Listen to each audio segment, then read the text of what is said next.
Ah, estoy viendo la página.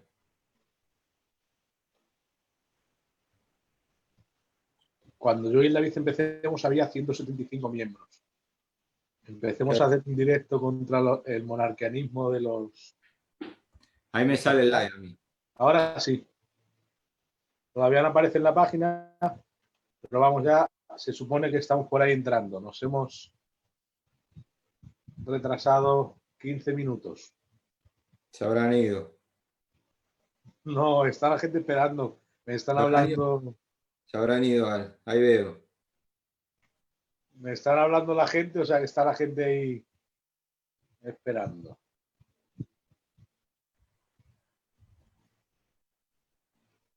Ya estamos ahí en directo, hace un minuto. ¿Vale? Y nada, 48 segundos llevamos. Vamos a esperar unos segundos a que se conecte gente. ¿Vale? Y nada. Dale, yo igual esto lo apago, así no.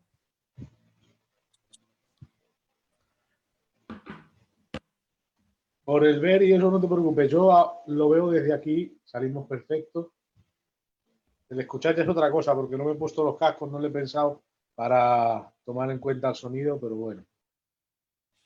Bueno, vamos a ir empezando. Buenas tardes a todos, Dios os bendiga.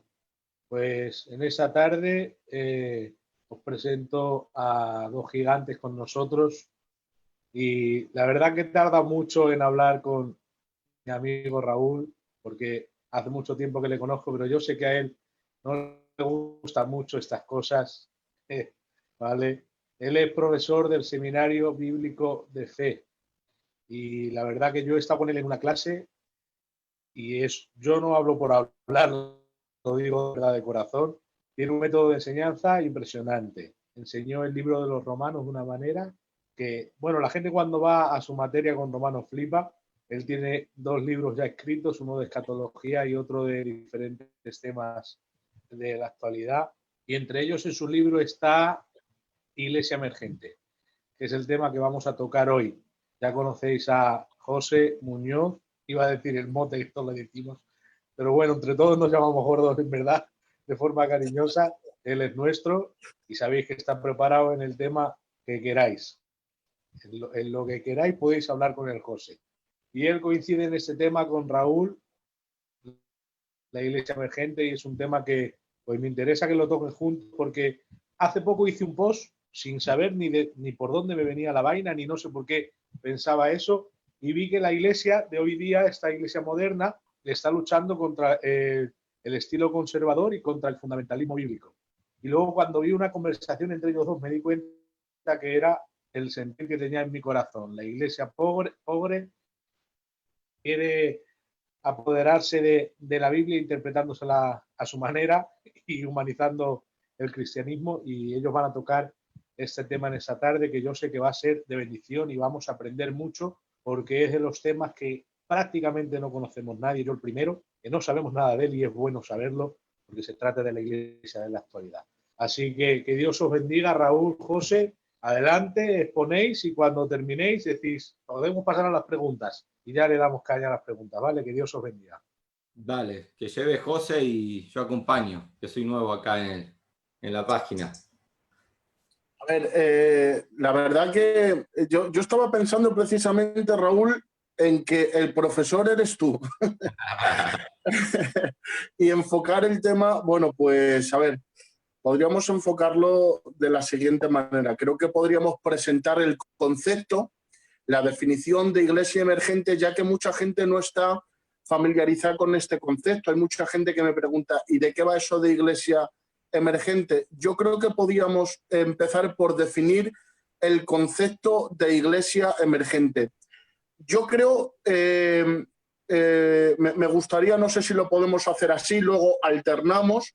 ¿Qué te parece, Raúl, si tú presentas el concepto de iglesia, nos enfocas en el tema y luego pues yo a lo mejor añado algo y luego enfoco yo un poquito del tema emergente o iglesia posmoderna, también se lo puede llamar iglesia posmoderna, pero si nos podrías hacer una introducción del concepto iglesia, nos podríamos situar un poquito en el tema. Mira, introduzco lo que es iglesia y tiro así por encima iglesia emergente y ahí arrancás, enganchás vos, porque hay que estudiar las dos palabras unidas. Hay que partir diciendo que a ellos no les gusta llamarse iglesia. Ellos se consideran una comunidad, porque una de las características que vamos a ver es que rompen con todo el protocolo cristiano. Ellos hacen borrón y cuenta nueva. Entonces, yo de hecho en el libro titulé al capítulo ese La comunidad cool, ¿no? Porque para ellos Jesús es guay, todo tiene que ser cool, es el lenguaje. Yo creo que si voy a una iglesia esa ya solo con mi forma de vestir, obviamente ellos no discriminan a nadie, pero ya como que yo estuve una vez en una y me sentí un poco raro, porque no era algo habitual para mí. Y cuando nosotros estudiamos lo que es el concepto de iglesia, entendemos que la iglesia nace en el capítulo 2 del libro de los Hechos como eclesia, ¿no? como el concepto oficial, pero siempre estuvo en la mente de Dios que su pueblo se congregue. En un principio tenían que recurrir a los altares, como hacía Abraham y algunos patriarcas, pero ya con Moisés el propósito de Dios es que el pueblo se congregue en un tabernáculo.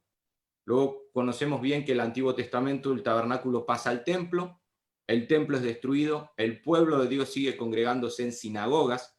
De hecho, las sinagogas se establecen porque el templo había sido destruido por Babilonia. No quiero entrar mucho en detalle. Y luego llega Jesús y aún el templo sigue. Herodes lo había hermoseado y demás. Pero una vez que Jesús se va, él deja un misterio revelado en Juan 14:20, que le dice a los discípulos, ustedes en mí, yo en ustedes. Juan 14:20. Ese es el misterio de la iglesia.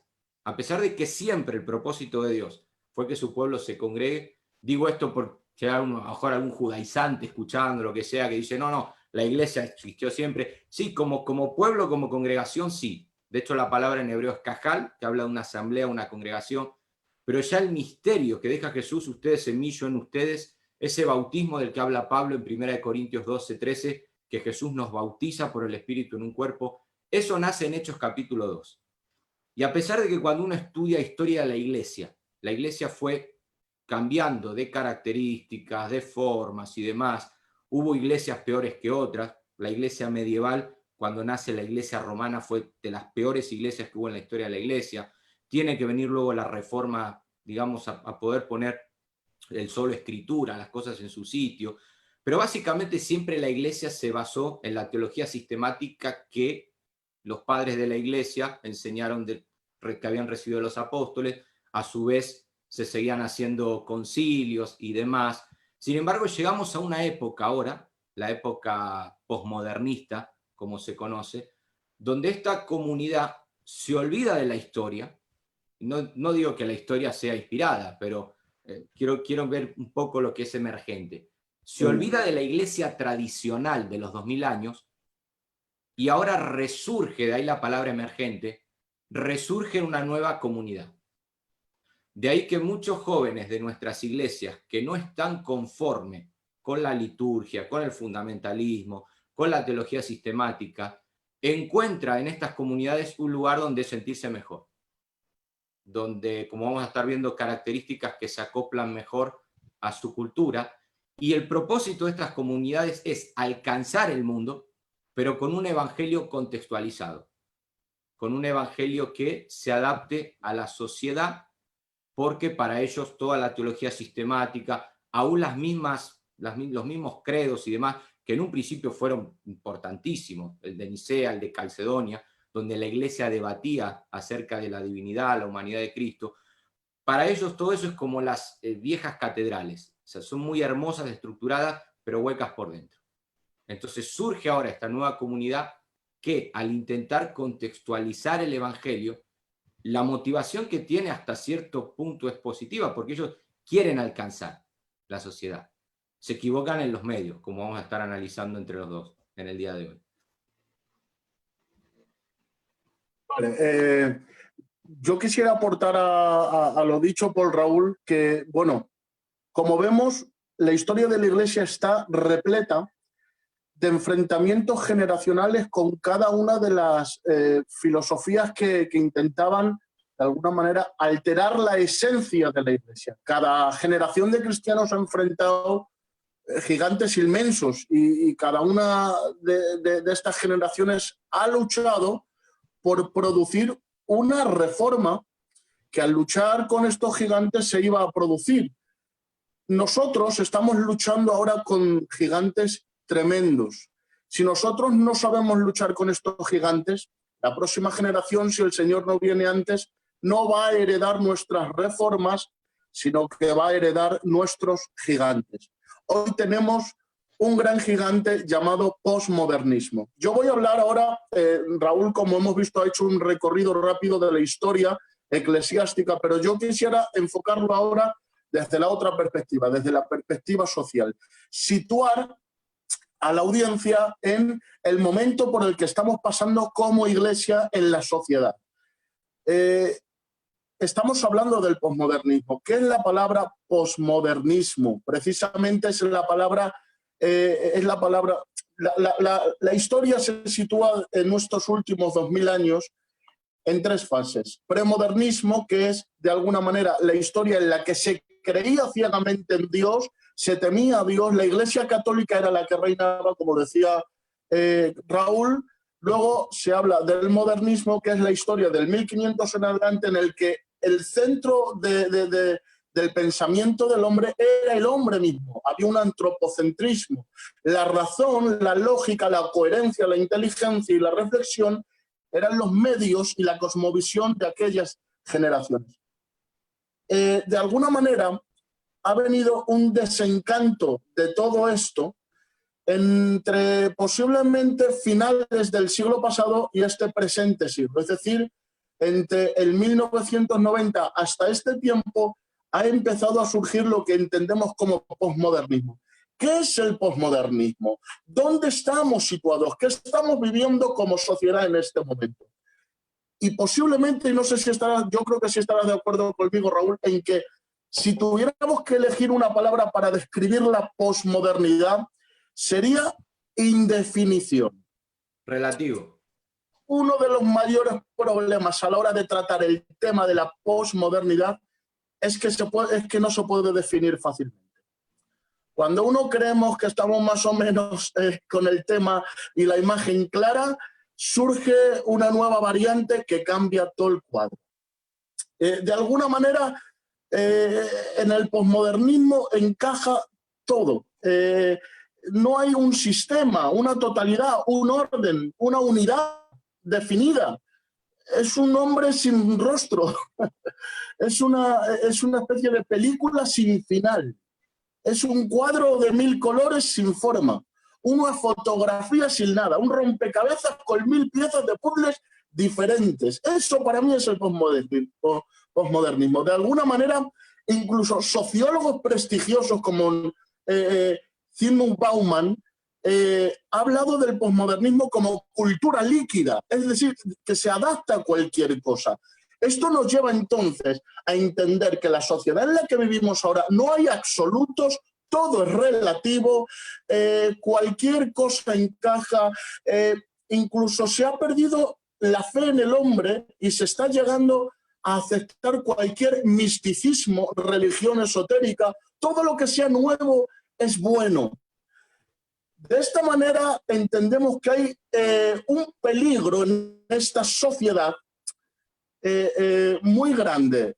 Y el peligro es que como sociedad la Iglesia puede entrar en un sincretismo sociocultural muy peligroso.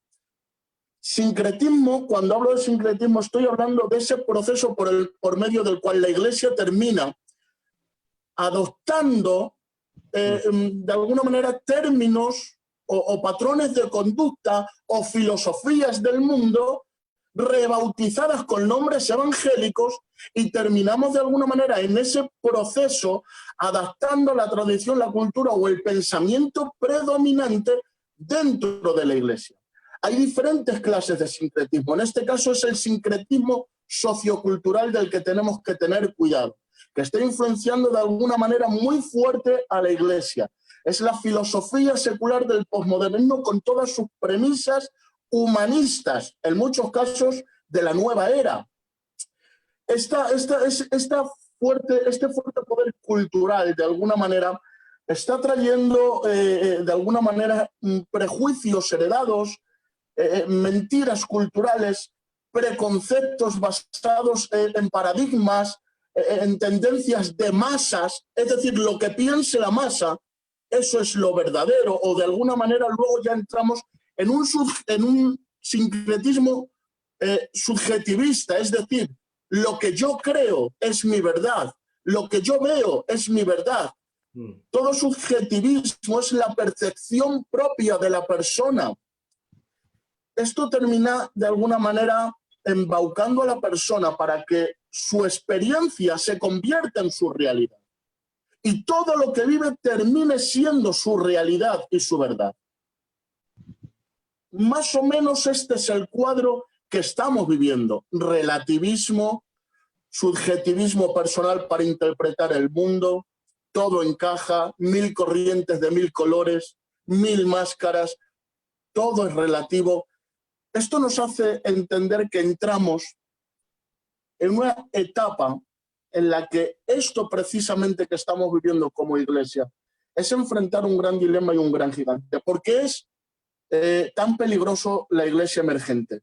Porque a diferencia de otras falsas doctrinas o falsas corrientes o movimientos, es muy persuasivo, mola mucho.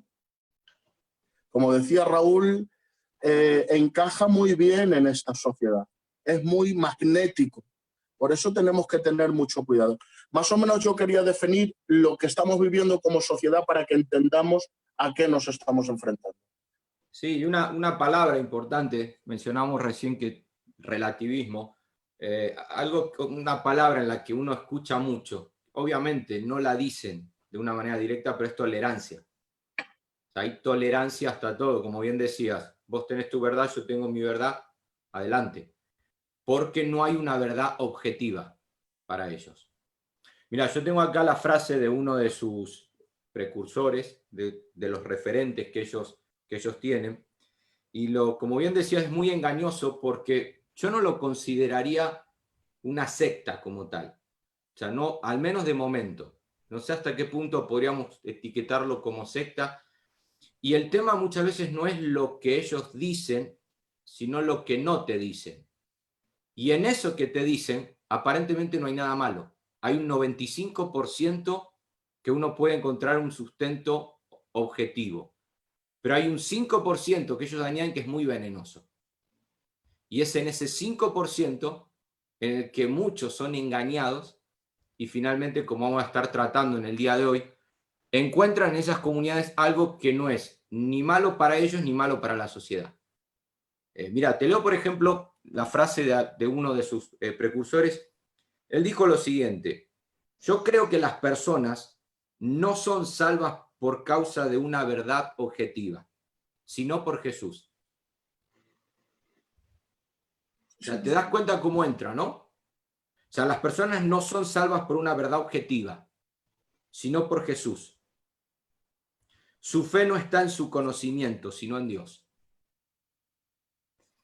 Ahora, nosotros analizamos la frase, porque ellos hablan, ellos lo ilustran, una casa, ¿no?, que tiene, y hablo del grupo no tanto en España, porque al final en España son 3 o 4 cantamañanas que ven en estos referentes un modelo para traer acá, pero esto viene muy fuerte de Estados Unidos. O sea, son grandes conferencistas mundiales que son muy buenos en la tecnología. Cuando nuestros pastores apenas sabían usar el mail, ellos ya estaban llegando por YouTube y diferentes medios a todos los lugares. Son muy buenos comunicadores, muy buenos. O sea, ellos no son comunicadores con un bosquejo al lado, siguiendo, hablan y hablan y hablan y te atrapan, porque son muy buenos comunicando. Entonces, al hacer uso de la tecnología, de la elocuencia, de esa filosofía también que mencionabas, llega un punto que ellos dicen que al final esto es como una casa que tiene una ventana en el techo. El sol entra por esa ventana del techo y se proyecta en todas las ventanas que vienen a ser las religiones del mundo. Entonces, no hay una verdad objetiva. Ninguna religión tiene una verdad objetiva, sino que uno es salvo por Jesús, por ese sol que entra por la ventana. Estamos de acuerdo que solamente Jesús nos guía al Padre, pero creemos que la Biblia es objetiva. Creemos que la Biblia, o sea, no hay grises en la Biblia, porque uno de los puntos que ellos dicen, no, eso es relativo, eso es gris, depende de cómo lo vean. No, hay una verdad objetiva. Y si bien es cierto que mi fe no tiene que estar radicada en un conocimiento, sino en Dios, pero yo no puedo conocer a Dios sin el conocimiento, que es la Escritura. Entonces, al final, lanzan frases como estas. Yo me acuerdo cuando llegaban a España, yo estaba en Argentina en el año 2004, creo. Llegaban los vídeos de Numa, de Rob Bell. El 95% lo analizabas y era una novedad para todos. Nunca, apenas empezamos a usar YouTube y este hombre ya estaba llegando. Rob Bell es uno de los referentes, por si alguien no lo conoce, luego puede googlear los libros que ha escrito y demás. Sin embargo, había un 95% que era correcto, pero el problema era lo que no te decía. Como en el libro que al final fue con el que yo creo que se quitó la careta, porque él era pastor. A día de hoy ya no es pastor. A día de hoy es conferencista en todo el mundo. Va promoviendo este tipo de teología. Y él en el vídeo que da presentación a su libro, lanza preguntas. De hecho, el libro consta de 200 preguntas y no responde ninguna, porque la idea de este movimiento es lanzar preguntas. No estoy en contra de las preguntas, pero sí estoy en contra de que el oyente saque sus propias conclusiones. Pregunta, ¿solo una cantidad de personas selectas irá al cielo? Y deja la pregunta en el aire. Yo tengo que responder a esa pregunta. Al menos si soy pastor, si soy anciano de una iglesia, tengo que edificar a mi iglesia, yo no puedo dejar que saques tu conclusión. Si es el caso, ¿cómo te conviertes en uno de esos pocos? Otra pregunta, ¿será lo que crees, lo que dices, lo que haces o lo que conoces o a quien conoces? Pregunta tras pregunta. ¿Cómo es que paso a ser parte de unos pocos? Y así es el libro y así es la teología de este movimiento, donde el oyente saca sus propias conclusiones en base a lo que se reflexiona en esas charlas, en esos diálogos, porque aún ellos rompen con la predicación expositiva de la Biblia. Las reuniones de ellos, mira, no sé si puedo compartir una foto, José, y estaba Jerómico ahí. Puedo compartir una foto para que veas un momento. Muy bueno, muy bueno. No sé si alguna vez tuviste oportunidad de estar en alguna de estas iglesias. Si Jerómico me permite, avísame, Jero, y comparto, para que veas, porque la predicación expositiva, o sea, ¿quién soy yo para pararme en un púlpito a decirte lo que tenés que hacer? Es el pensamiento de ellos. Ya puede. Entonces, lo mejor es que lo dialoguemos. Ellos no tienen pastores y ancianos, ellos tienen moderadores, como en este programa, que al final uno puede decir lo que quiera y se queda así tan ancho, ¿no? Y al final ellos muestran un liderazgo cercano a la gente, que el moderador tiene tus mismas luchas, tus mismas debilidades, tus mismos problemas. Y yo, como miembro de una iglesia, yo necesito un pastor que me perfeccione como santo. Que no me diga que él se divorció, que no me diga que él lucha con mi mismo pecado. Necesito un anciano que sepa perfeccionarme en eso. Sin embargo, para ellos es una locura. La idea es que charlemos y dialoguemos entre todos. Por eso, mira, te voy a poner una foto. Esta es una iglesia tradicional de un amigo mío, en el sur de Argentina, en Trelew. Él se llama Lucas Gibón, pastorea un montón de capillas. Esta es una iglesia muy tradicional.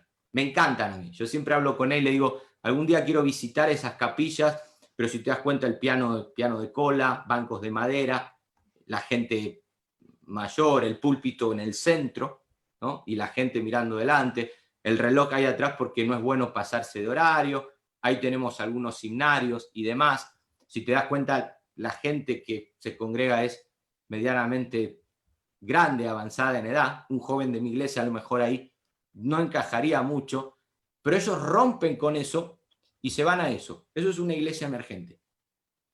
Esta es la iglesia emergente. Exacto. Ese es un modelo de iglesia emergente. Yo te voy a ir mostrando, y a los que nos están escuchando, este es teóricamente es el moderador. Si te das cuenta, está en el centro, ya el púlpito no está delante.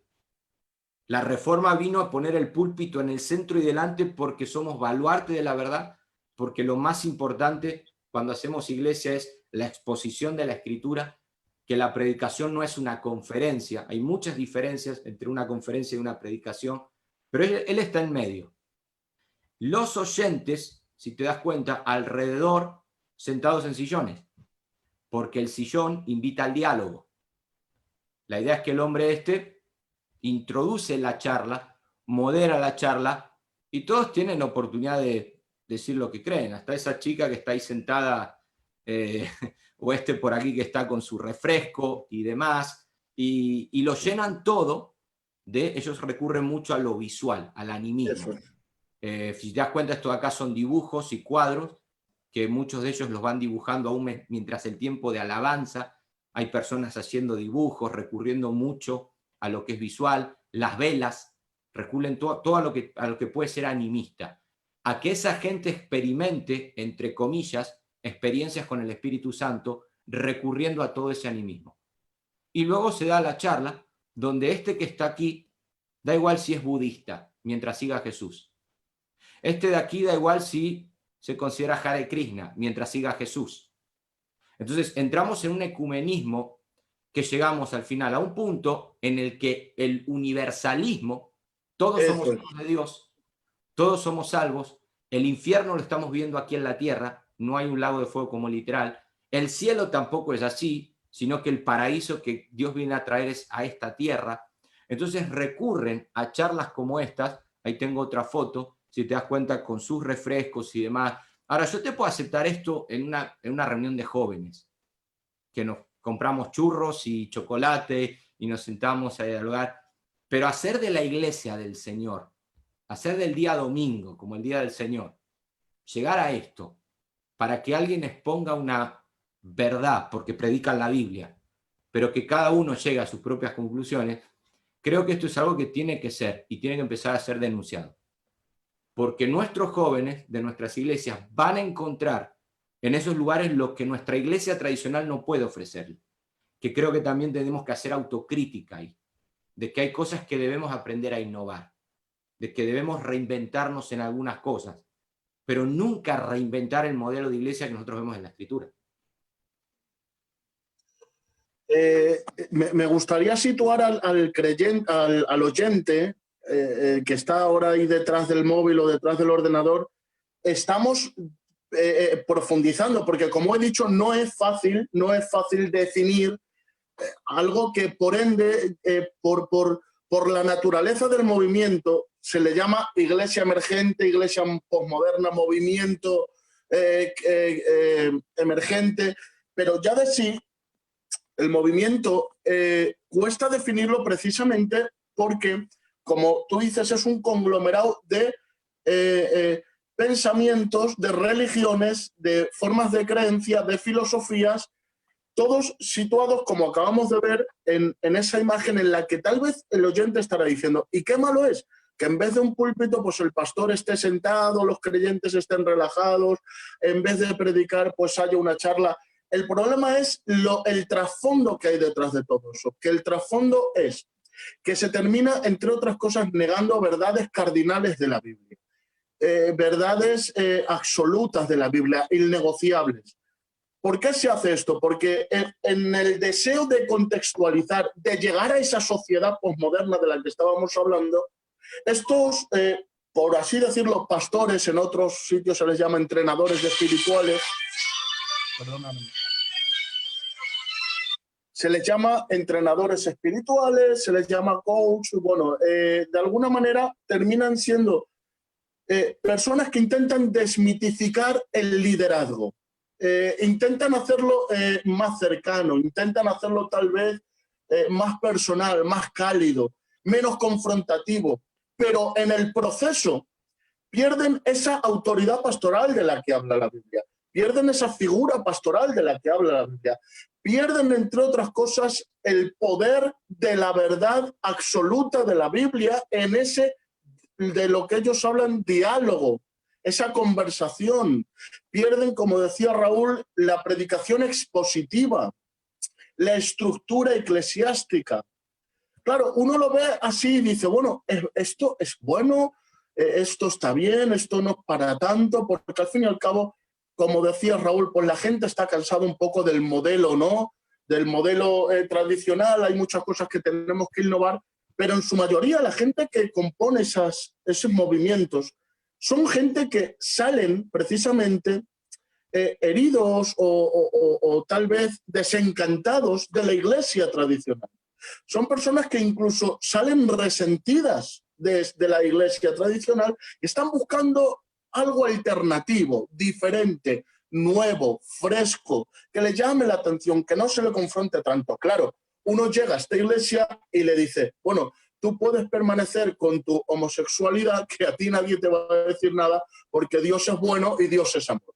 Viene otra persona que viene tal vez de un contexto, como dices, budista, Hare Krishna o cualquier otra religión, y le dice, no, no vamos a quitarte tus creencias, no vamos a confrontar tu fe, porque aquí cabemos todos y aquí todos somos uno y tú puedes tener tus propios pensamientos. Uno va a esa iglesia o a ese movimiento con su pecado, con vestimentas tal vez provocativas, fuera del lugar, saliéndose de la ética espiritual, de la ética de la Biblia, y uno puede hallar lugar en esa iglesia sin ningún problema y sin ser confrontado. Claro, a quien no le gusta, por supuesto, personas que no han nacido de nuevo, pero a quien no le gusta ir a un sitio al que le dicen, no, tú eres salvo, tú eres hijo de Dios, todo está bien, puedes permanecer con tu pecado, puedes permanecer con tu conducta, puedes seguir haciendo lo que haces y aquí te vamos a recibir igualmente. ¿Por qué? Porque Dios es amor.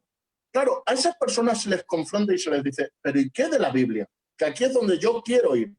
Aquí es donde yo quiero ir.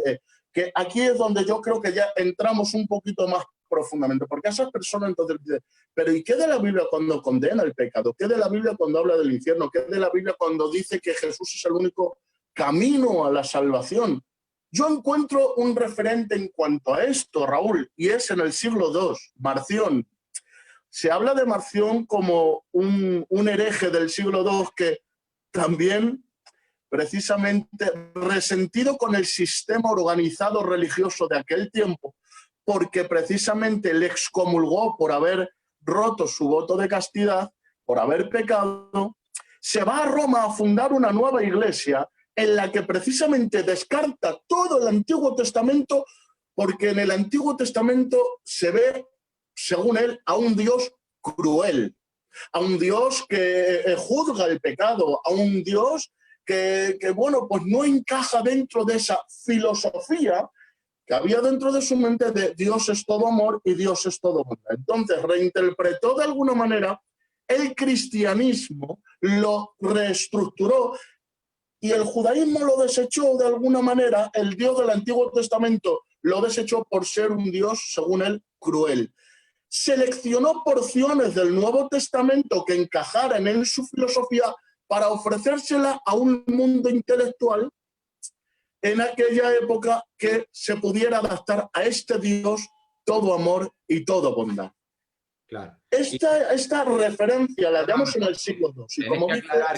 Tenés que aclarar que en ese siglo el canon no estaba cerrado. Y Marción, ¿Cómo? Que tenés que aclarar que en ese siglo de Marción el canon bíblico no había sido cerrado y de acuerdo. el canon bíblico lo empezó a componer él.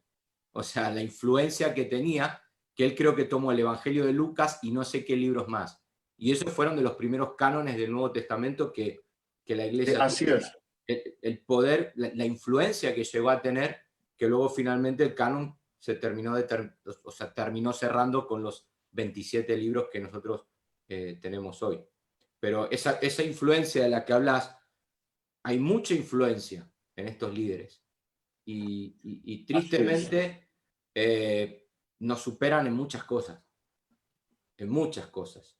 Así es. Tecnología, elocuencia, redes y lamentablemente, Raúl, yo he estado debatiendo con gente que piensa así y encuentro un paralelo precisamente al marcionismo, porque aunque ya el canon está compuesto, aunque la Biblia de alguna manera está cerrada, aunque hay una clara tradición teológica, ellos se dedican a manipular la Biblia Se van a teorías de si el griego, la raíz del arameo, que esto no lo decía así, que aquello eran verdades culturales, que eso era para aquel tiempo, que Pablo no quería decir esto. Terminan dándole la vuelta a todo para que termine encajando en sus ideales. Claro, de esta manera terminan disolviendo el evangelio dentro del posmodernismo. Claro. Y que no es otra cosa que terminar presentando a un Dios todo amor, todo bondad, que acepta todo. Claro. Ese es el peligro de esta iglesia. Claro. Bueno, Reinventan, o sea, la palabra es reinventan la teología sistemática. Ese sería el punto. Mirá, yo una vez hablé, bueno, he hablado varias veces con algunos de estos que no están todavía metidos del todo, pero como te dicen, por ejemplo, Jesús hablaba en parábolas, te dicen. Claro, Jesús era el único que podía hablar en parábolas. Por eso Pablo nunca habló en parábolas, porque ellos toman como que Jesús contextualizaba la ley por medio de parábolas.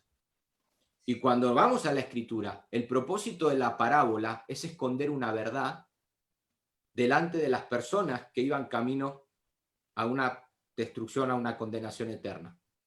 Como Jesús era el único que conocía lo que había en el corazón de cada uno, Jesús escondía una verdad delante de esas personas y luego se las revelaba a los suyos en privado.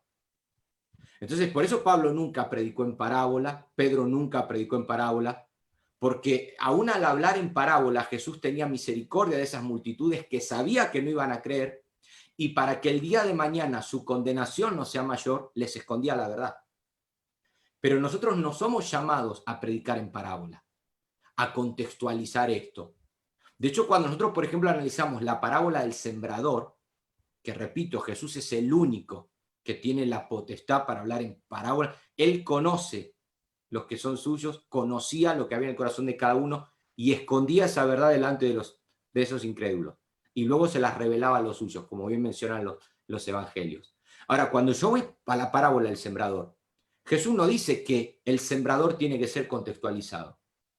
Pero Raúl, una cosa.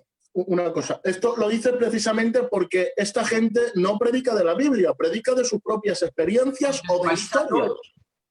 Contextualiza todo porque dice que Jesús lo hacía, por ejemplo. O sea, para ellos Jesús es su referente, pero mal enfocado. Lo mismo que dicen, el evangelio que vino a predicar Jesús no es un evangelio de temor, no es un evangelio de condenación, no es un evangelio... O sea, te van sacando partes de verdad justamente por esa verdad objetiva. Y cuando yo analizo, te decía, la parábola del sembrador, Jesús no dijo que el sembrador tiene que ser contextualizado. A ver, cambiemos al sembrador.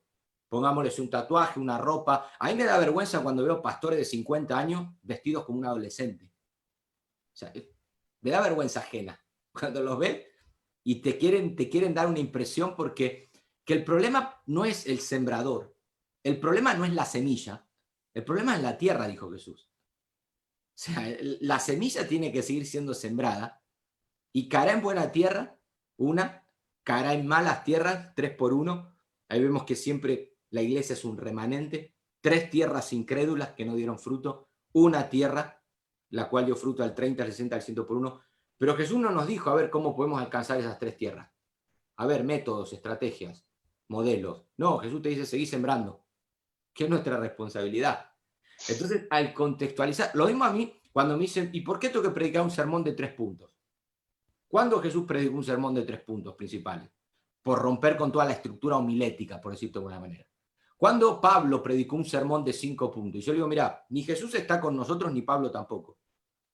Jesús está en su trono, Pablo partió de esta tierra hace 2000 años, así que a no ser que sea Jesús o Pablo, más vale que hagas una estructura en tu sermón para poder llegar a la gente con la verdadera exégesis bíblica, el sermón expositivo, y que sea ese sermón el que cambie las vidas.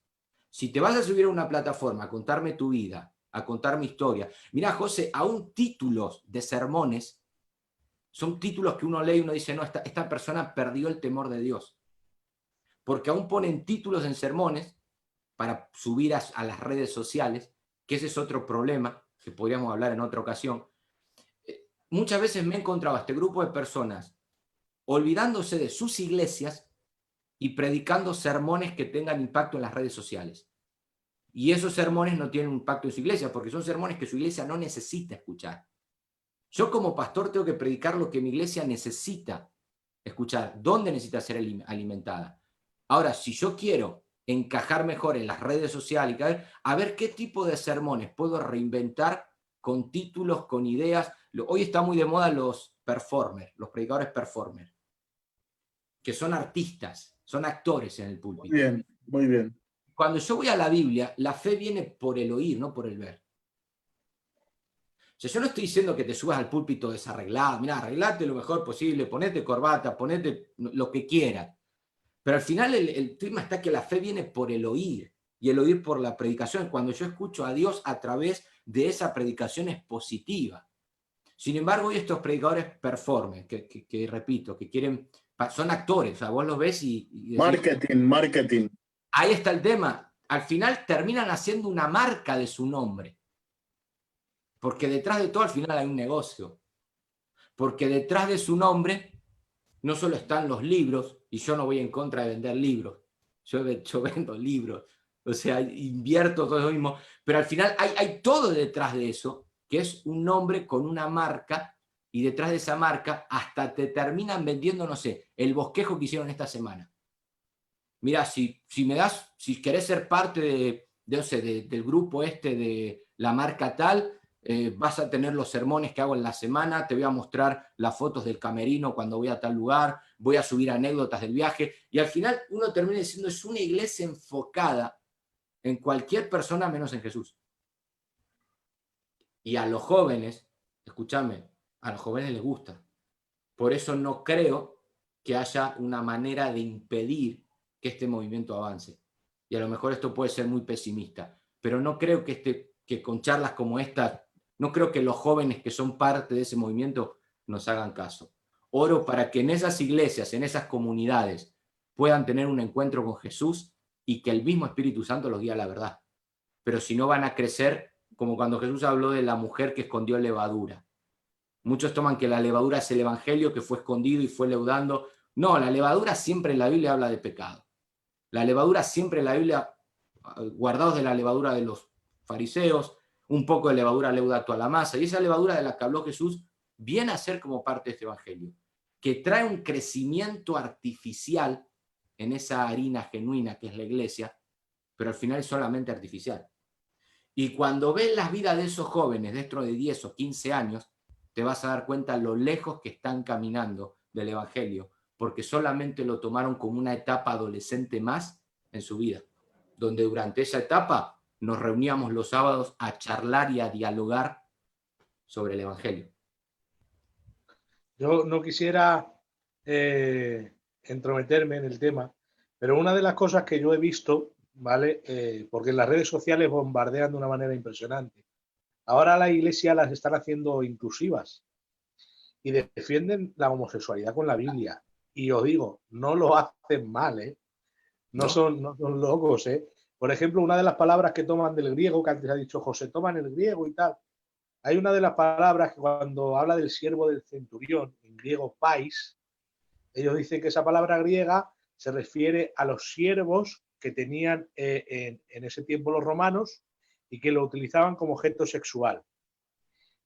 Antonio Piñero, filólogo, un catedrático, les ha contradicho. Él ya sabéis que es gnóstico, entonces es neutro, no se va a mover a favor de la iglesia evangélica, sino que él dice lo que piensa que es verdad y se acabó. Y él dice que ni por asomo pais significaría un siervo que se entrega al servicio homosexual. Y la Biblia, una de las veces cuando se refiere a siervo para Cristo, es la palabra pais. O sea, que si hace semántica de esa palabra es muy fácil ver que pais no se puede referir a que Jesús le estaba diciendo al siervo, ve que le he sanado, como que aprueba la homosexualidad. Para nada estaba haciendo eso Jesús. Otra de las fácil. Es Romanos capítulo 1, Claro. 1 Corintios 6, 9. También la lían con esos, en el griego también. Pero al y final, con la cultura. Adán, la típica, contra el amor no hay ley, dice Gálatas. Sí, humanismo. No, es que si amás a una persona, independientemente del sexo que sea, contra el amor no hay ley. Entonces, si así versículos podemos estar todo el día sacando. Y es triste y y creo que no sé si José estarás de acuerdo en esto, yo no creo que haya freno. Yo creo que lo que está por delante es esto. Es importante situar al oyente un poquito la corriente que estamos llevando. Lo primero que hemos hecho es definir el movimiento. Lo segundo que hemos hecho es un poquito hablar de una de las características del movimiento, que es desmitificar el liderazgo. Hemos estado hablando de cómo el modelo, el formato de iglesia es diferente, la forma de predicación es diferente, la relación de pastor-iglesia es diferente. Hemos visto, como también nos hablaba Raúl, acerca de cómo en vez de hablar de la Biblia cuentan cuentos de alguna manera, desmitifican el liderazgo. La Biblia inclusiva también, querido. Y ahora estamos situando un poquito el programa en otra de las características, que es precisamente lo que hablaba Raúl al principio, la nueva tolerancia o la tolerancia posmoderna, que se ha metido dentro de las iglesias. Es una forma, de alguna manera, de responder a la demanda de esta sociedad. Esta sociedad está demandando ser una sociedad plural, abierta, diversificada, inclusiva. Claro, uno dice, ¿cómo la iglesia tradicional, tan cerrada, tan hermética, tan poco coherente con lo que se está viviendo ahora, cómo va a llegar a esta sociedad postmoderna? Y de esto es de lo que estamos hablando. Claro, tienen estas iglesias o estos movimientos se ofrecen como la alternativa a esta sociedad. Los marcionistas, los Dios todo amor, los Dios tolerante, el no pasa nada, que aquí Dios te va a aceptar. Vamos a profundizar un poquito en esto, Raúl, si quieres. Esto de la nueva tolerancia, ¿cómo lo podemos conllevar como iglesia? ¿Hay palabra de Dios que nos advierta de esto? ¿Cómo podemos confrontar este tema y afrontar este tema como iglesia?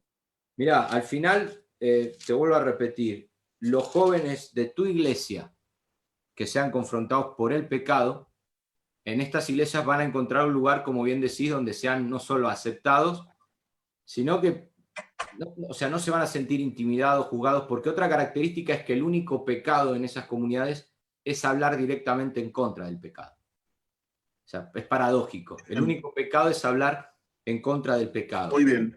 Y cuando yo voy a la escritura, al final, Primera de Juan, por ejemplo, habla de un grupo de personas que habían sido influenciadas por el gnosticismo. Ese es el contexto de Primera de Juan. Y dice, salieron de nosotros, pero no eran de nosotros. Habla en ese contexto. O sea, las personas que en nuestras congregaciones se sientan, digamos, atacados, que uno no es que ataca al final, porque es la palabra la que los confronta, pero cuando se sientan intimidados por verdades que la misma Escritura habla y se transmiten por medio del sermón expositivo de la Escritura, al final van a encontrar en estas comunidades un refugio y se cumple lo que se cumplía hace 2000 años atrás. Salieron de nosotros. O sea, van a salir, a no ser que puedan tener un encuentro genuino con el Señor. O como dice en el capítulo 4 de Primera de Juan, verso 5, ellos son del mundo y el mundo los oye. Ellos son del mundo. Por eso hablan del mundo y el mundo los oye. Van a tener el oído del mundo. Muy bien. Y siempre el mundo va a ser mayoría la iglesia. Por eso te digo que, en mi opinión, nuestra tarea es seguir predicando un mensaje cristocéntrico, donde Él sea el centro, donde se analice la Escritura de una forma exegética que nos confronte a todos, pero al mismo tiempo no veo mucho futuro por delante. No sé si puede sonar un poco pesimista. Yo una vez lo escuché de esta manera. Después de los evangelios, el primer libro que tenemos en la Biblia es Hechos de los Apóstoles. El último libro de la Biblia es Apocalipsis. Los evangelios nos hablan de la primera venida de Jesús. Apocalipsis nos habla de la segunda venida de Jesús. El primer libro que hay después de la primera venida de Jesús es Hechos de los Apóstoles. El último libro que hay antes de la segunda venida de Jesús es Hechos de los Apóstatas, que es el libro de Judas. Yo creo que eso es lo que hay por delante. Y repito, puede sonar un poco, ¿y dónde está el avivamiento y demás? Lo que está por delante, señores, es la apostasía. Y creo que este movimiento reúne todas las características porque no te van a negar a Jesús. O sea, es un engaño muy sutil. Así como los gnósticos utilizaban la filosofía de Platón para negar la encarnación, de cómo es posible esto, y parte de esa filosofía nos ha llegado hoy a la iglesia. Creo que lo que hay por delante es una gran apostasía y que nuestra tarea como iglesia es seguir cumpliendo con el modelo original, nada más. Además, Raúl, que tú hablas con ellos y están súper capacitados, tienen mucha cultura, saben mucho de filosofía, saben mucho de historia, son personas estudiosas, son personas que de alguna manera están capacitadas para mantener una conversación pico a pico con cualquier teólogo, porque luego también unen a todo esto pues una especie de menosprecio al cristiano conservador, al fundamentalismo. Ellos lo ven como arcaico, como obsoleto, como algo pasado de moda, y lo menosprecian en base a un conocimiento intelectual, filosófico, histórico. Ellos basan mucho sus posturas en la filosofía, y se hacen fuerte precisamente a raíz de la filosofía. Esto termina derivando en un cristianismo sociocultural en el que, de alguna manera, con la excusa de que eso está bien, me parece bien, pero uno termina, lo malo es lo que hay detrás. Ellos terminan centrando mucho estos movimientos en lo que ellos llaman la iglesia misional, movimiento misional, que tiene que ver mucho precisamente con el evangelio hacia los pobres, hacia los necesitados, hacia políticas inclusivas, políticas que de alguna manera alberguen a todas las minorías, a la gente necesitada, que por ahí está muy bien. El problema es que terminan sustituyendo esto por la misión principal de la iglesia, que es predicar el evangelio para salvación. Exacto. Claro, uno termina centrando la iglesia en la misional aquí en la tierra, pero se termina olvidando este movimiento de que esa misión tiene la intención de terminar salvando al individuo, no de la pobreza, aunque también, pero lo principal es salvar al individuo de su pecado. Correcto. Salvar al individuo de su pecado, presentar el evangelio de Jesucristo. Claro, se hace mucho énfasis en eso precisamente por lo que decía, porque termina convirtiéndose en iglesias que están muy, muy lanzadas a lo social, hacia la inclusión. Sí. Dime. El pasaje de Pedro, ¿no? Con el capítulo 3 de Hechos, ¿no? No tengo plata ni oro, lo que tengo te doy. Ellos ofrecen, o sea, la plata y el oro te lo puede ofrecer cualquier organización del mundo. Lo que vos hablabas, la ayuda social, humanitaria, que está bien. Pero al final te lo puede, en cambio, lo que tengo te doy, lo que es el mensaje de la iglesia. Solamente, o sea, la iglesia tiene la capacidad de hacer algo que ninguna organización puede hacer. Raúl, un inciso, porque yo te quería preguntar una cosa, es que en realidad yo lo que iba es a lo siguiente. Vamos a ver, este evangelio sociocultural, que me parece genial, un evangelio dedicado pues a producir cambios y tal, me parece genial. La cuestión es lo que hay detrás. Lo que hay detrás no puede que sea una teología dominionista que precisamente este movimiento interpreta de que hasta que no haya una justicia social, Cristo no puede venir, porque en el fondo ellos no tienen una teología, una escatología tradicional, sino que tienen una escatología amilenialista, o que de alguna manera ellos creen que a través de precisamente establecer el reino aquí en la tierra es como realmente van a producir un cambio mediante cambios políticos, socioculturales. ¿No crees que hay Sí, hay algo de posmilenialismo, sería. Eso es, de acuerdo. Posmilenialismo, un reino ahora para que Jesús venga. Sí tienen, pero al final no te lo van a aceptar porque ellos rompen con toda esa terminología. Ellos te van a decir, olvídate de posmilenialista, de amilenialista, centrate en tu vecino, ayuda a tu vecino. O sea, recurren mucho a eso, pero se Pero olvidan de... terminan olvidándose de predicar la venida de Cristo. No, eso no. Claro, eso no hablan. Son temas que no hay teología para ellos. Centrate en tu vecino, ayuda a tu vecino. Y se olvidan de lo principal. O sea, le dan al vecino la plata y el oro, pero se olvidan de darle lo otro, que está mal. Una cosa, Raúl, que habrá gente que nos estará escuchando diciendo, pero esto está muy lejos de venir a España. Esto está muy lejos de venir a nuestras iglesias. Nuestras iglesias están claramente fundamentadas en una estructura tradicional y tal. Creo que no somos conscientes de la influencia subterránea de este movimiento. A España, la conversación que tuvimos, a España, yo te dije que a España nos vienen tarde todos los movimientos, nos vienen 10 o 20 años después. Sí. Lo que nos vienen son ecos de ese movimiento, imágenes abstractas, no llegamos a definirlas, pero terminamos de alguna manera imitándolas sin darnos cuenta. Una de las cosas que posiblemente también caracterizan estos movimientos es que tú entras y lo que prima es la experiencia por encima de la verdad. La música por encima de la palabra. El cómo te sientes por encima de qué es lo que has aprendido. Terminamos de alguna manera orquestando un ambiente o estas iglesias terminan orquestando un ambiente que haga sentirse bien al que asiste, pero no termina convenciéndole de su pecado, corrigiéndole, edificándole, el nada.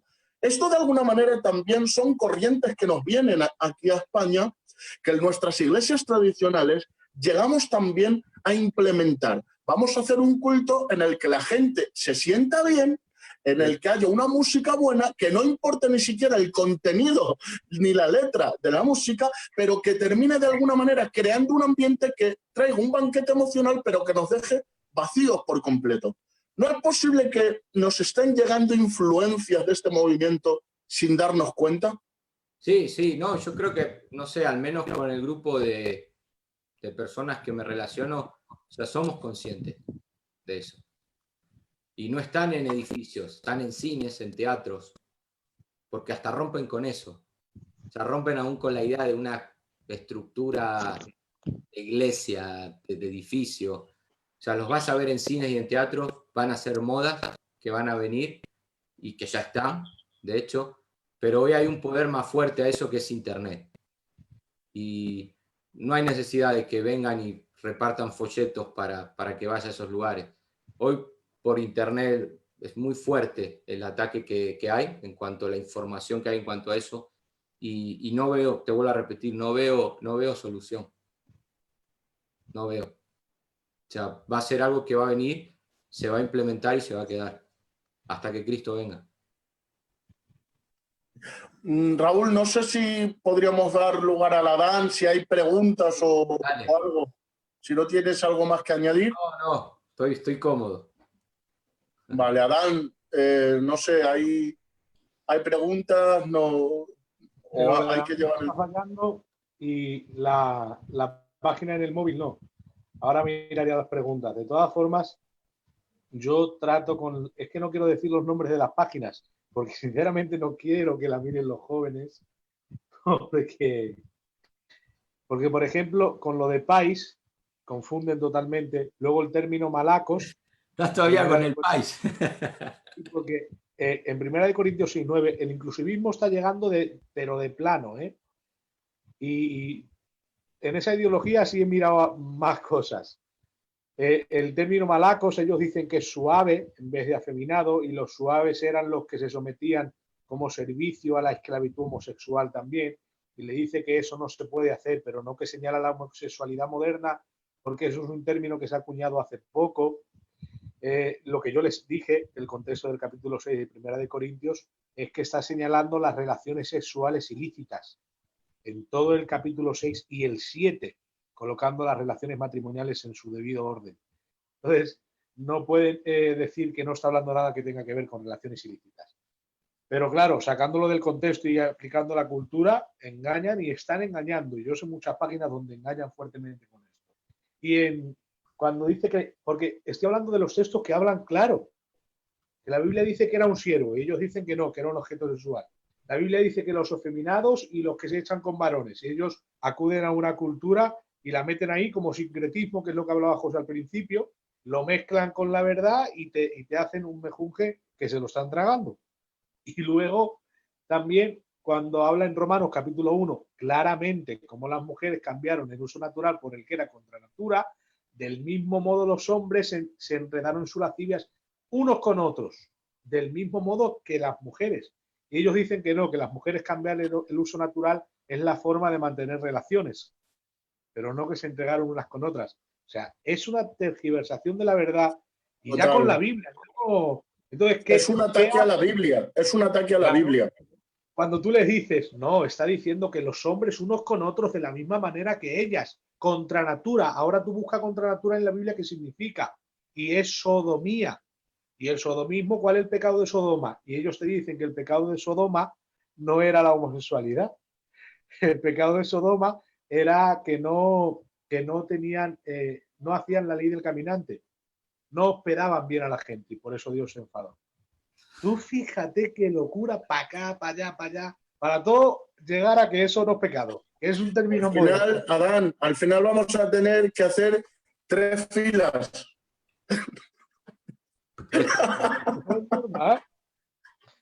Una para los hombres, otra para las mujeres y otra para ellos. Impresionante.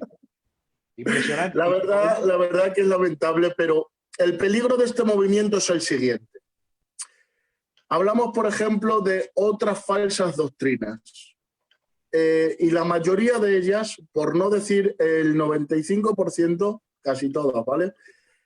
No son tan peligrosas en la sociedad porque encuentran poca cabida en el corazón de esta generación. Por complicadas, por tradicionales, porque te tienes que meter ahí en un estudio teológico, tener una base de conocimiento. Este movimiento es peligroso porque persuade a la gente que de alguna manera lo que está buscando es sentirse bien, un lugar en el que sentirse bien. Por eso es tan persuasivo este movimiento, porque realmente es lo que ofrece este movimiento. Un lugar en el que te puedas sentir bien sin renunciar a tus pecados. Eso es cero tolerancia. O sea, en cuanto al pecado, toda la tolerancia que te ofrecen, ¿no? Y sí, es un ataque a la Biblia, claro que sí. No hemos hablado de eso, pero al final tienen problemas con la escatología, tienen problemas con la bibliología, tienen problemas con la soteriología, o sea, tienen problemas con todo lo que es sistemático, teológico, todo para ellos es todo borrón y cuenta nueva. Date cuenta, Raúl, que ellos en uno de los vídeos, no sé si es Rod Bell, pone un ejemplo acerca de Gandhi. Sí, es él. Es tremendo porque él presenta a Gandhi como un icono, tal vez, o un referente histórico, buena persona, tolerable, en fin, la filosofía hoy en día. ¿Quién nos ha encontrado una frase de Gandhi en internet? Claro, uno ha ideologizado a Gandhi, pero claro, tenemos que ser coherentes con lo que dice la Biblia. Gandhi podría ser lo que tú quieras, pero no fue salvo. Claro, eso es lo que ponía él como ejemplo, diciendo, ¿cómo se va a ir Gandhi al infierno? Y confronta al oyente de tal manera que termina diciendo, ¿cómo se va a ir gente buena al infierno? Claro, te ponen esa tesitura y uno termina de alguna manera cediendo a las buenas intenciones, a las buenas sensaciones, pero que no terminan de no dejarse de ser bíblicas. Una cosa importante que ya le hemos dicho 2 o 3 veces. Lo que terminan diciendo después de que les muestras versos bíblicos es que estás interpretando de manera fundamentalista y que la teología sistemática hace daño. Esa es su cosa. Y lo que quieren hacer es ver como que todos los que les gusta la teología sistemática y son fundamentalistas son intelectualmente nulos. No tienen cultura, no saben lo que dicen. Un menosprecio intelectual. Que estamos atrasados todos. Una pregunta aquí, porque yo creo que en todo lo que ha hablado Abraham y José, yo creo que ya está respondida, pero ¿Hay alguna cosa que se pueda rescatar de este movimiento? Dicen. Sí. Mejor que responda Raúl primero. A ver, se predica a Jesús. Entonces, yo creo que una persona puede tener un encuentro con Jesús ahí. Ahora, no me creo que si ha tenido un encuentro con Jesús permanezca ahí. Pero Muy bien. positivo, predican a Jesús. Pero ya te digo, el mismo espíritu lo tiene que guiar a una verdad tarde o temprano y tiene que terminar saliendo. Pero positivo, si se puede rescatar algo, es que predican la Biblia, predican a Jesús detrás de eso. Yo, si un joven de mi iglesia me dice que quiere ir ahí, para adelante. Ojalá tengas un encuentro con Jesús ahí. Y tarde o temprano el Espíritu Santo, cuando nazcas de nuevo, te pueda guiar a un lugar donde realmente se predique de Jesús. Y se predique de Jesús entendiendo, predican de Jesús, pero guían hacia un Jesús que de cara al inconverso a lo mejor es como, está bien, o sea, puede atrapar. Lo que decía José, las luces, la música, o sea, puede ser como un gancho para que alguien pueda tener un encuentro ahí, pero tarde o temprano el espíritu lo tiene que guiar a otro lado, a otros campos, a otro tipo de comida. Yo rescataría varias cosas. Mira, yo creo que a lo largo de la historia siempre se producen movimientos que siempre son antagónicos. Siempre se produce por un extremo un movimiento que es muy radical, muy extremista, pero a la misma vez en reacción se produce otro movimiento radical y extremista de la otra parte. Pero siempre vemos que la Iglesia termina sintetizando las dos cosas y produciendo un equilibrio entre los dos movimientos. Estamos en un tiempo en el que es verdad que hay un conservadurismo rancio, que la Iglesia tiene que entender que también hay un sector que necesita innovar en la manera de predicar el mensaje, lo que llamaba John Stott un llamado ambidiestro, saber escuchar al mundo, saber escuchar las necesidades del mundo, cómo podemos llegar a esa gente y a la misma vez poder llegar a esa gente sin comprometer la verdad del Evangelio, la esencia del Evangelio, la doctrina del Evangelio. Podemos aprender muchas cosas del movimiento emergente en el sentido de que están innovando en la forma de poder llevar el Evangelio a esa gente. El problema es que terminan de alguna manera cediendo a ese buen sentimiento de llegar a esa gente comprometiendo la verdad de la Biblia. Entonces, creo que hay que hacer un equilibrio, entre ese deseo de llevar el Evangelio a esa gente a la que no le llega de una manera tradicional y a la misma vez no comprometer la vida. Podemos aprender eso del movimiento emergente. El movimiento sociocultural también creo que son muy buenos en el movimiento misional. El problema es que detrás de esto pues, se terminan volcando a eso y terminan todos relacionando con lo político, con lo social, con la justicia social y terminan olvidándose, como he dicho, de predicar el evangelio real, que es rescatar a la gente de las manos de Satanás. Es decir, se pueden aprender muchas cosas, pero sin terminar de diluir las verdades del evangelio. Hay muchas cosas que se pueden aprender de este mundo. Israel Moreno Marín, el Israel, profeta de Murcia. La juventud, tanto cristiana como los incrédulos, a través de esta modernización del formato y el mensaje más llamativo pero menos confrontativo, como decía, atrae a la juventud. De lo que hacen, atrae a la juventud. La forma de vestir, teatro, músicas, etc. La pregunta es algo que ya estás encaminado hablando, José.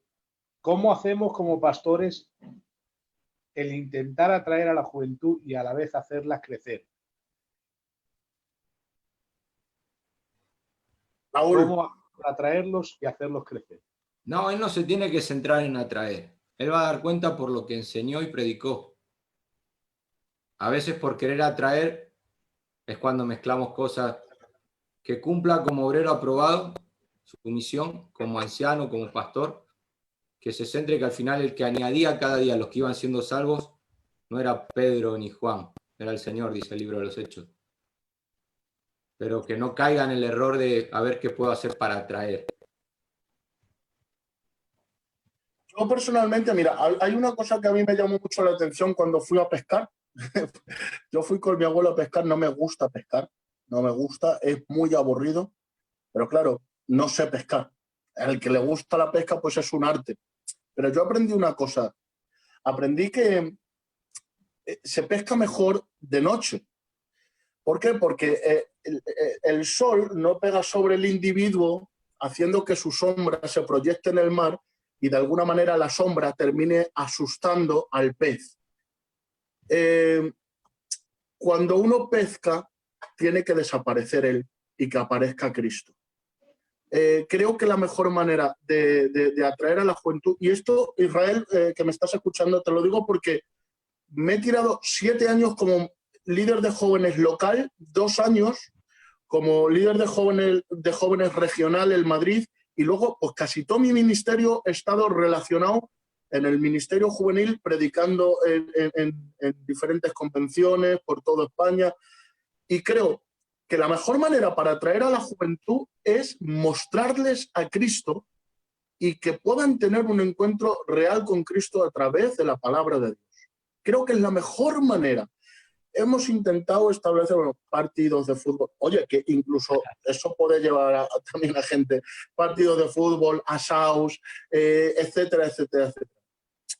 Y créeme que te vienen 50 jóvenes en una ola de actividades, pero siempre se quedan 4 los que han tenido un encuentro con Cristo. Entonces, al final yo creo que la mejor manera de hacerlo es presentarles la palabra de Dios. La palabra de Dios nunca pasa de moda.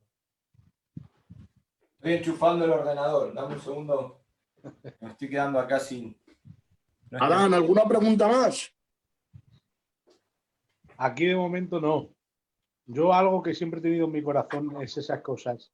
Nunca he estado a favor de entretener a los jóvenes. Quien se encuentra con Jesús no necesita entretenimientos. Quien necesita entretenimientos es alguien que no tiene pasión por Jesús. Porque uno que de verdad se quiere entretener, se entretiene orando, se entretiene intercediendo, se entretiene estudiando la palabra de Dios. Yo, por ejemplo, en el confinamiento no me aburrí, porque estuve leyendo, haciendo cultos, predicando, hablando con mis amigos de la Biblia. Yo no me aburrí.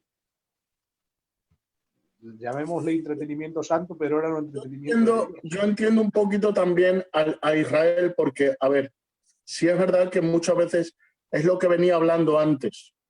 La iglesia tradicional a veces es muy conservadurista y muy hermética en los servicios o las actividades que presta. Claro, tenemos que entender que las necesidades de esta generación son diferentes, o las necesidades de la juventud son diferentes a las necesidades a lo mejor de un anciano. Un anciano con bajar a un cultico, escuchar la palabra, se conforma. Pero claro, un joven necesita actividad. Necesita de alguna manera sentirse involucrado en algo. Creo que en ese sentido se pueden desarrollar diferentes plataformas que den de alguna manera cabida a la necesidad de esos jóvenes. Establecer instrumentos con los que podamos lidiar con las necesidades de esta generación. Pero creo que es importante destacar esto. Todos basados en la edificación del cuerpo de Cristo. No podemos de alguna manera implementar todas estas cosas que están implementando las iglesias emergentes, porque terminamos diluyendo la esencia del evangelio y el mensaje real, con el fin de poder captar adeptos. Y no se trata de captar adeptos, se trata de hacer discípulos. Debería.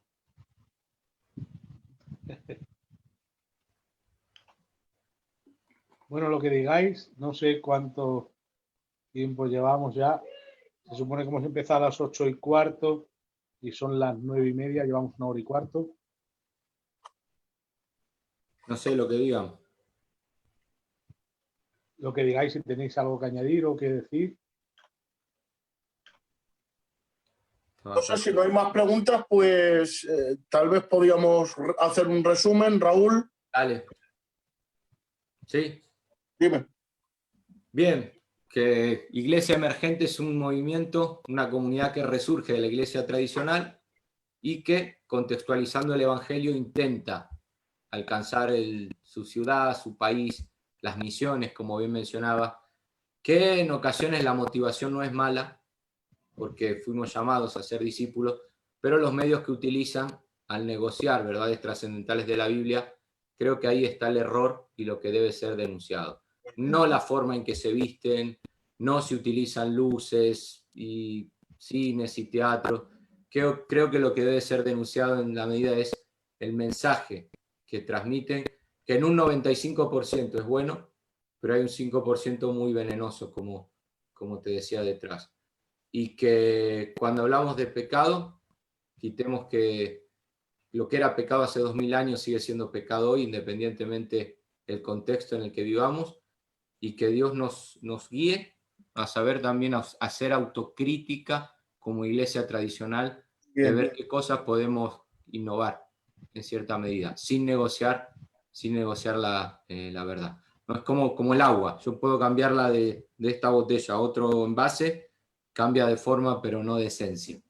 Y creo que en lo personal, hacer autocrítica de eso y mirando para afuera, como decía recién, lo que viene es todo este tipo de oleada que ya está acá implementado, está creciendo a poco y creo que viene para quedarse, como el COVID-19, ¿no? Ha venido y se va a quedar. Sí, señor. La mayoría. Bueno, yo creo que mejor resumido imposible, solo hacer énfasis a lo último que decía Raúl.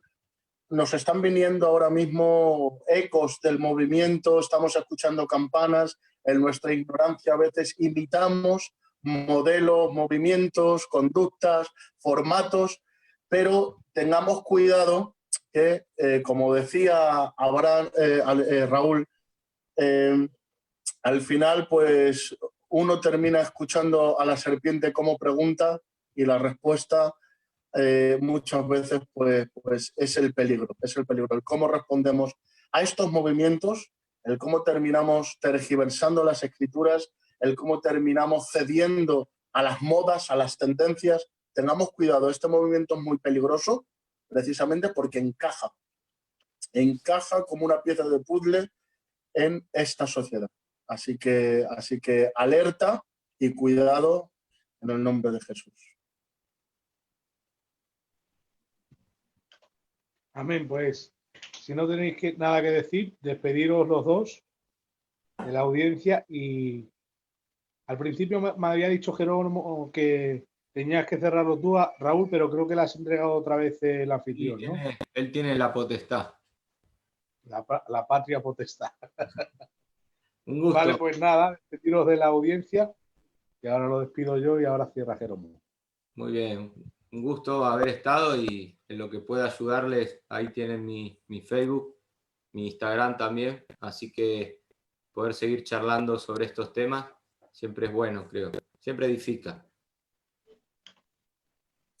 Bueno, pues decir que para mí ha sido una bendición el poder compartir acerca de todo esto y por supuesto con un maestro como Raúl, la verdad que es una verdadera bendición tenerle con nosotros y bueno, pues ha sido un ratito muy edificante y de mucha bendición y como decía Raúl, pues aquí estamos para ayudar en lo que podamos, que siempre es una bendición que os acordéis de mí. Que Dios os bendiga. Amén, que Dios os bendiga a los dos. José y Raúl, os digo a los dos lo mismo, porque la verdad que los dos sois iguales en una cosa, no me hacéis caso para nada. Así que hacerme más caso para estar en estos programas que son de bendición. Y Raúl te dice, Ramón, sí. El apóstol Silva Barrún te dice, Dios te bendiga, MacArthur. Así que eso, hacerme más caso y preparamos un tema en serio que es una bendición y todos aprendemos juntos y compartimos y nos edificamos. Amén. Y ya pues cuando toque os invitaré a una hamburguesa cuando nos deje salir libremente. En el nombre de Jesús. Eso siempre. Venga, que Dios os bendiga. Dios os bendiga. Un abrazo. Chao, chao.